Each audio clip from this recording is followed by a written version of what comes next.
Welcome back to the Fourth Way Podcast. We spent the last two episodes in our Bonhoeffer series looking at the formation of Dietrich Bonhoeffer's sense of justice, especially justice in regard to those who are being oppressed, and how these eyes for the downtrodden likely helped Bonhoeffer to see through Nazi propaganda before almost everyone else did. But you may have also gotten a sense from my discussion, particularly with Dr. Williams, at the end when we talked about the book that he's currently working on related to Bonhoeffer's imperialistic worldview, a view which would have fostered a large-scale systemic paternalistic injustice and racism. From that, you might have gotten a sense that there are, in fact, some who even denounce Bonhoeffer for some of these unjust ideas, like imperialism. Now, I would say that most people probably think of Bonhoeffer as standing against Nazism and for the Jews and as an overall just kind of person. And I think that's true.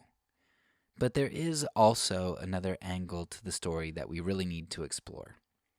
For example, you might be surprised to learn that Jerusalem has denied Bonhoeffer's status as a righteous Gentile, a status of recognition given to some who are exemplary in their stand for Jews against Nazi Germany. I mean, Bonhoeffer seems like just the type of guy who should be considered a righteous Gentile to most people who think that they know Bonhoeffer's story, right? So why has Bonhoeffer been denied this status? Well, from my understanding, it was denied because there were some of Bonhoeffer's views that the Jews deemed anti-Semitic. And these views that Bonhoeffer, at least at one point, held, if not continuously held.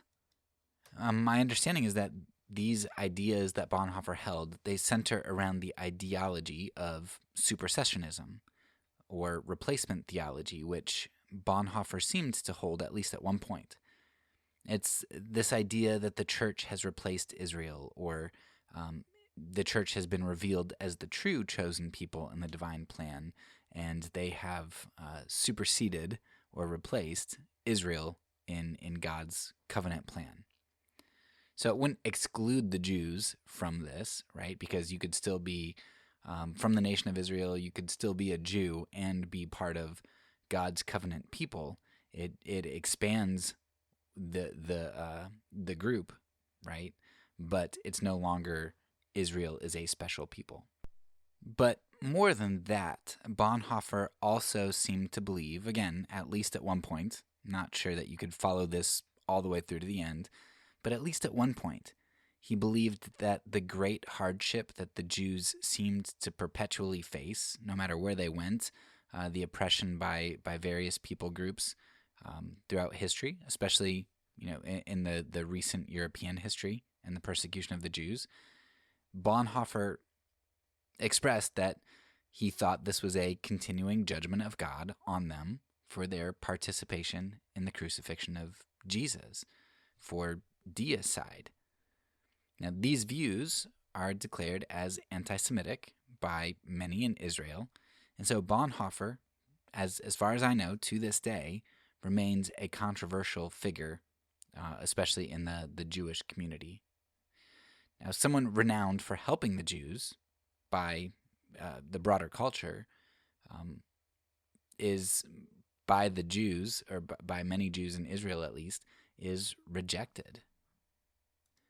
So I wanted to talk about that, about some of these ideas a little bit in this episode, because the last thing that I want to do is to create a season or even an episode where I build somebody up to this level that just really goes beyond reality and beyond human nature of somebody who is a flawed human being.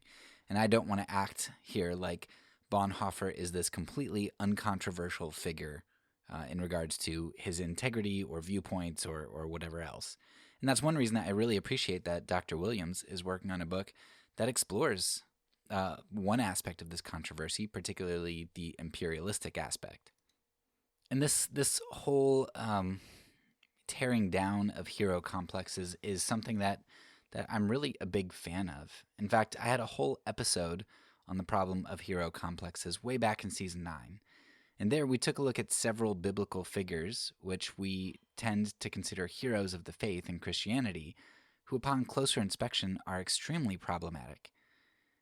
There are lots of these people, but Joseph was probably one of my favorite examples because his waywardness is a whole lot more subtle than someone like David, who murdered and committed adultery and all kinds of things. With Joseph, right, he seems like he's kind of a jerk at the beginning, but then all of a sudden he changes, and we see Joseph's great faith in God, his integrity in Potiphar's household, his enduring hope, and his deep love and forgiveness for his brothers, something that I think would be difficult for most of us to do. All of these are undeniably great things, right? But in our heroization of Joseph, we overlook the fact that by the end of his story, Joseph has used a catastrophe to take all of the Egyptian peasants' land, their livestock, and their money, and he's given all that power, all those resources to Pharaoh, essentially creating an empire, a state-run nation, and basically enslaving the people of Egypt.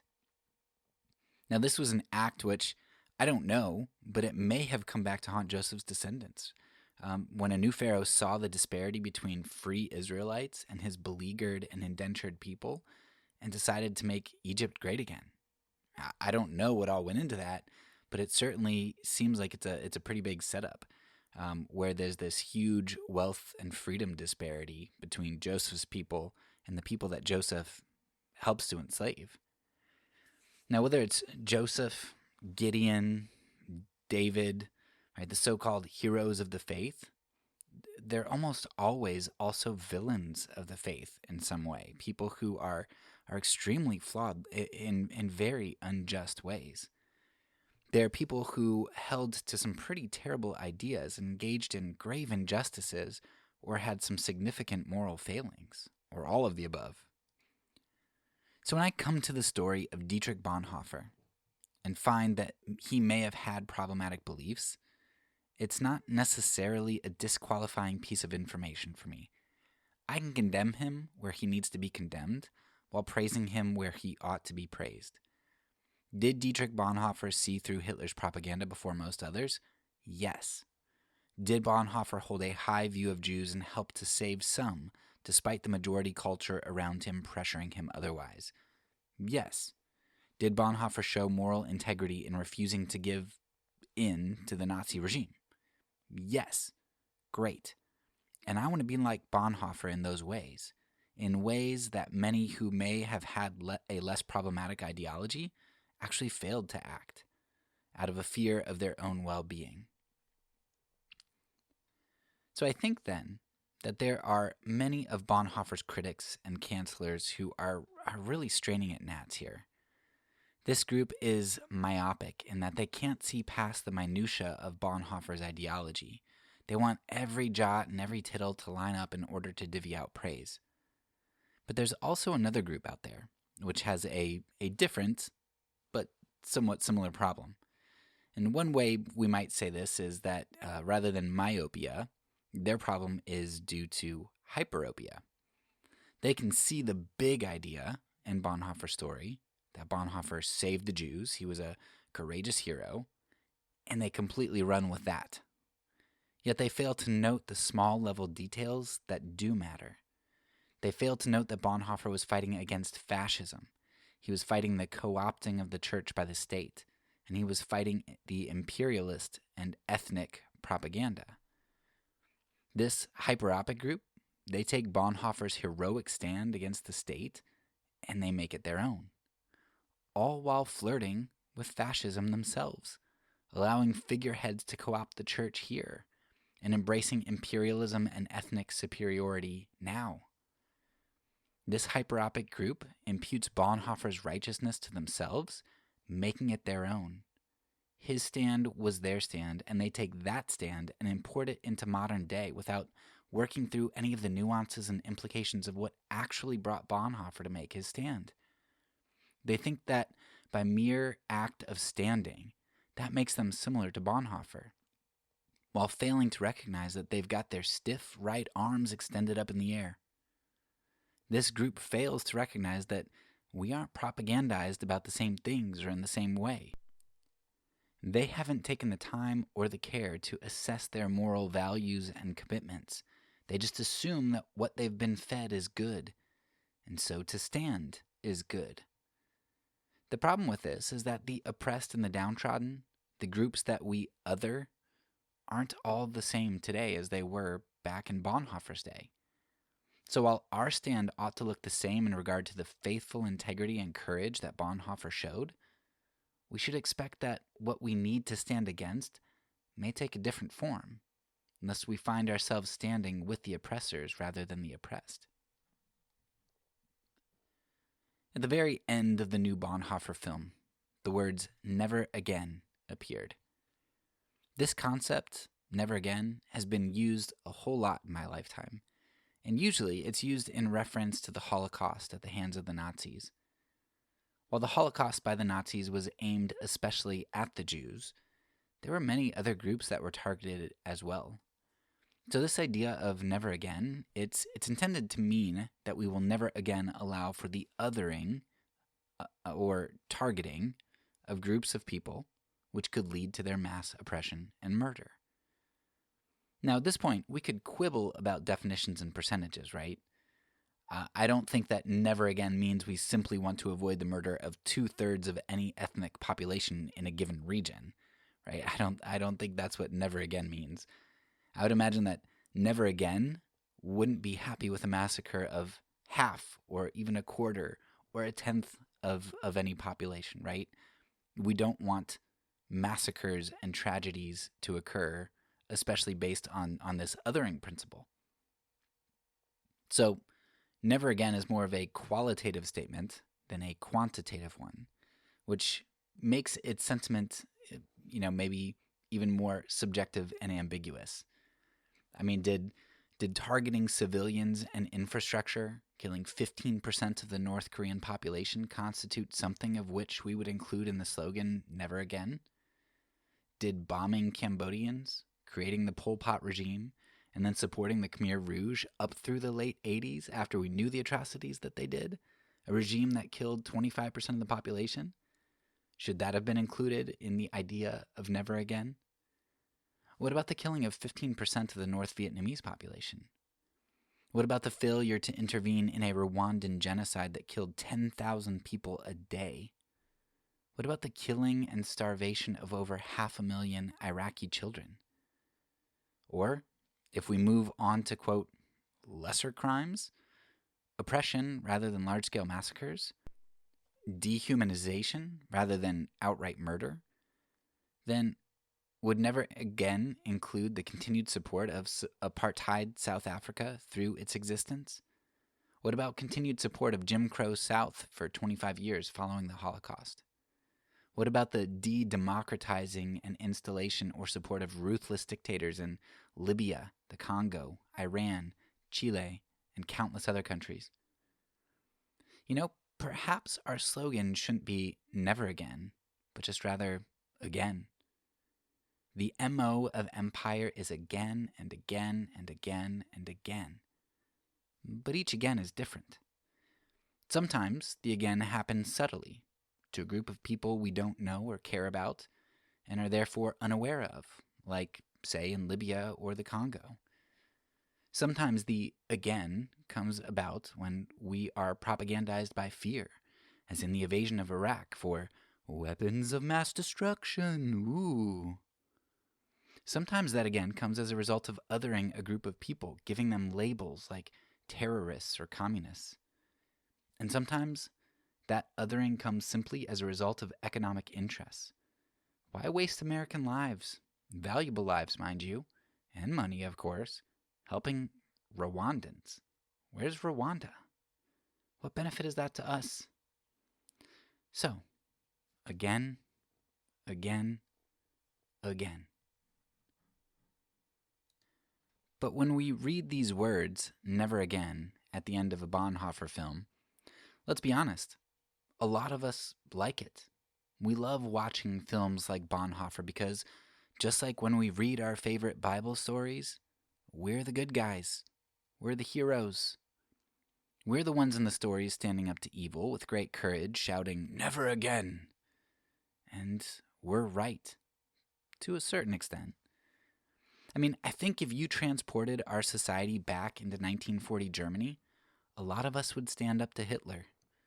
Some of us would be cowards, for sure, but there would be a whole lot more who would stand up, I think. But that's really a low bar, isn't it? That's like saying that if you could go back in time and dump all your life savings into 1998 Amazon stock or 2010 Bitcoin, you would. Well, of course you would. You see Amazon for what it is now because you have the power of hindsight. So of course 1940 Hitler wouldn't convince you of his position. You are the product of a different culture. You have different passions. You have different motivations. Of course you'd see through him. The question isn't whether or not you would have stood up to 1940 Hitler, or even if you'd stand up to that very same Hitler were he to reincarnate himself today. The question is, would you stand up to the manifestation of othering and oppression that presented itself to you in the clothing of modernity? Would you stand up to the current false prophets which few others can see, which most others don't want to see? The Antichrist of whose denunciation could cost you social standing or economic well-being. Let's all be honest here. If history teaches us anything, you probably wouldn't see the threat, let alone stand up to it. You probably don't see it and aren't standing up to it. And that's because propaganda is a chameleon. It doesn't look like today what it looked like 50 years ago.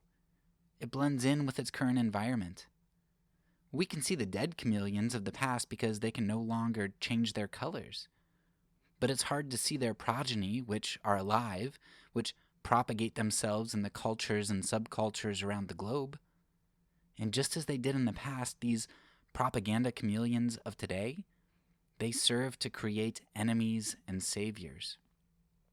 Propaganda continues to make atrocities possible or to make them unbelievable. To make us hate another group so much that we could believe their destruction is our salvation, or to give us so much faith in our own saviors that we couldn't possibly believe they would do anything wrong. And when the killing of others or the impunity of ours morphs from a loss into a gain, it's again in disguise, a chameleon. Now I would argue that this is where we are today, in one of the most current and tragic agains. One myopic group is proclaiming that we have to uphold them as the incorruptible and honorable victims of the world. Their propaganda is to make atrocity unbelievable. They couldn't possibly be guilty of such things. And the other, hyperopic group, thinking that they're the saviors on the right side of history, are making America great again. They're making atrocities possible by pointing out who our enemies are. And as the Bonhoeffer film ended, and I saw the words "never again" appear on the screen, I couldn't help but think about these groups and the current conflict, the current tragedy, the current genocide going on in Gaza right now.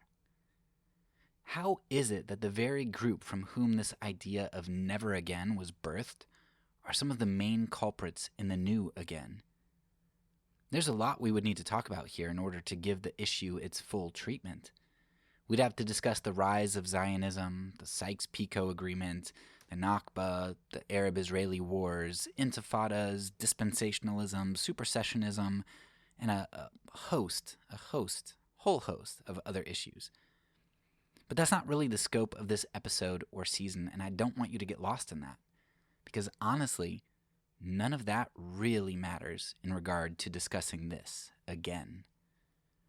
See, for as much of a bad rap as some want to give Bonhoeffer for thinking that historical misfortune of the Jews might be attributed to the judgment of God, Bonhoeffer did not see that belief as a prerogative, a right, or a desire to be the hand of judgment for him. If it just so happened that God allowed evil to befall the Jews as judgment for the crucifixion of the Messiah, that didn't negate God's call on the Christian life to be the hands of peace and justice, to deliver others from oppression and to call out the wickedness of those who oppress. Bonhoeffer pushed back against injustice towards the Jews, even if we want to think that he thought their plight was God-ordained. Nothing in their past justified the treatment of them as anything other than being image bearers of God. Whatever Bonhoeffer may have thought, he acted justly. But when we look at the situation in Gaza, those who are other than the Gazans, the Palestinians, their otherness is used as an excuse to slaughter them, majority non-combatant men, women, and children. Their otherness is used as an excuse to force them into a concentration camp and to exterminate them, whole families at a time, directly with bombs or indirectly through starvation. There's a whole chasm between what Bonhoeffer is accused of thinking and what the current Zionist Israeli state is actually doing. The never again people are again-ing again. Last year on December 23rd, I released an episode talking about the tragedy in Gaza, discussing how the war drums were beating. A year has only made that episode more relevant as Israel has increased the horrors in Gaza and has now expanded their violence into Lebanon and Syria as well, and is now posturing bellicose with Iran. I mean, it's just crazy. Only 2 days after my episode aired last year, Israel, on Christmas Day, attacked Bethlehem in the West Bank.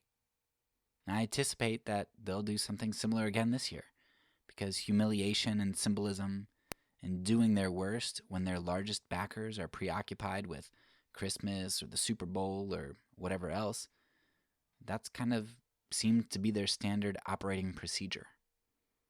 Israel is heaping tragedy upon tragedy, and they are supported by many of the very same Christians who identify with Bonhoeffer's stand, who praise the current film, who laud Bonhoeffer as standing against this idea of never again. This group, they're unable or unwilling to see that the chameleon of propaganda and atrocity has changed its colors. As I neared the end of writing this episode, I just felt like it was so incomplete. There are 100 avenues that I wanted to explore here. So much nuance I wanted to unpack, rebuttals I wanted to preempt, questions I'm leaving unanswered. Now that's the nature of all my seasons, really, but there's always so much that I leave out. But I think it's much more for this episode. As I was thinking about it, though, I recognize that so much of my ability to hear the oppressed has come not from succinct arguments, but really from time spent being discipled. I could spend another hour, 5 hours, a season talking about this issue, and I think that could be beneficial, but that's not ultimately what is going to get somebody to change their mind on this issue. What changes your mind is discipleship. Bonhoeffer got his vision for the oppressed by hearing their stories and by being in community with them. And you got to hear a little bit of that in my episode with Dr. Reggie Williams talking about Bonhoeffer's experience in Harlem. While I didn't spend time directly in the Black community or in the Palestinian community, our technologically connected world has allowed me to be discipled by them, by the Black community and the Palestinian community, and by other oppressed communities from around the globe. I have heard their voices in the pages of books. I have seen their stands in videos and documentaries. I've heard their cries on countless reels as they mourn the children taken from them. I have given them a voice in my life, and that voice rings true.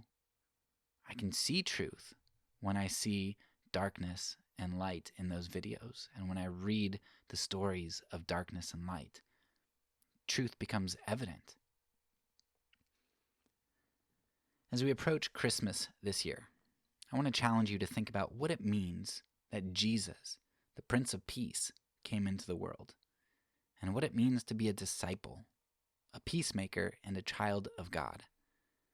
What impact should the way of Jesus have on your life as a Christian, towards how you view the oppressed and how you view those that the world tells you are your enemies? Second, I want to challenge you, if you truly mean it when you say never again, to take a hard, honest look at who is discipling you, what their agendas are, what is the history behind them, and what is the practical nature of their actions, what they're calling you to do, and what they're trying to justify. Does that align with the Prince of Peace? I hope that you're willing to consider hearing the call of the Prince of Peace, and that you will listen to the cries of the oppressed. My hope is that you will spend a lot of time thinking on this episode and taking a look in the notes that I'm going to put below, because I'm going to put a bunch of different resources. I want you to be able to be discipled by the oppressed.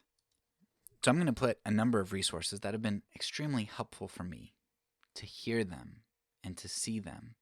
And I hope you will step outside of your echo chamber and that you will consider who you are being discipled by. Please consider stepping outside of your echo chamber. And of course, if you go through those resources and you've got questions, pushback, you need more, I would be happy to dialogue with anybody who reaches out and contacts me. I'm very easy to find. My contact information through website and social media and stuff. Finally, I do want to leave you with a poem written by a Palestinian professor named Refaat Al-Arir. And I want to do that because I want to give him voice here.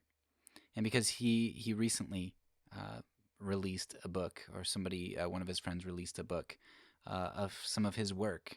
And it's something that I think is very moving, but also something that fits in well with this season and this episode and this topic. So this poem, my understanding is that it was a poem written for Dr. Al-Arir's daughter. And Dr. Al-Arir, whose only weapon was a pen, was targeted last year by Israel, murdered on December 6th, 2023, along with a number of others in his household. His daughter, to whom the poem was dedicated, was killed only several months later. I think that Dr. Al-Arir's poem is particularly pertinent here in the light of Bonhoeffer. Death is not only not the end of life, as our souls will live on, but for those whose lives have touched others, it is not the end because their story carries on to touch others. In this way, both Dr. Al-Arir's death and Dietrich Bonhoeffer's death are a gain in disguise. My prayer is that the gain of the stories will unmask the again of atrocities, and that many would be inspired by them to stand up against the evil of our day. Whatever you think of Dietrich Bonhoeffer, his actions compelled others to tell his story so that we might never again allow evil to get to a place where it did in Nazi Germany. Likewise, Dr. Al-Arir's story is being carried on for the people of Palestine, and never again we have yet to stop. I pray that you will hear Dr. Al-Arir's words so that we never again have to hear another story like it. If I Must Die, by Dr. Refaat Al-Arir.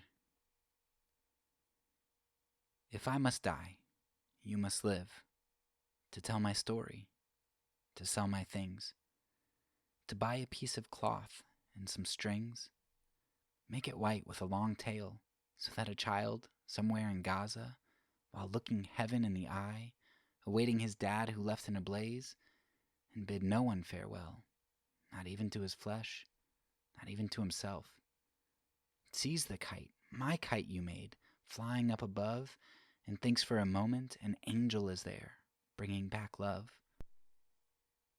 If I must die, let it bring hope. Let it be a tale.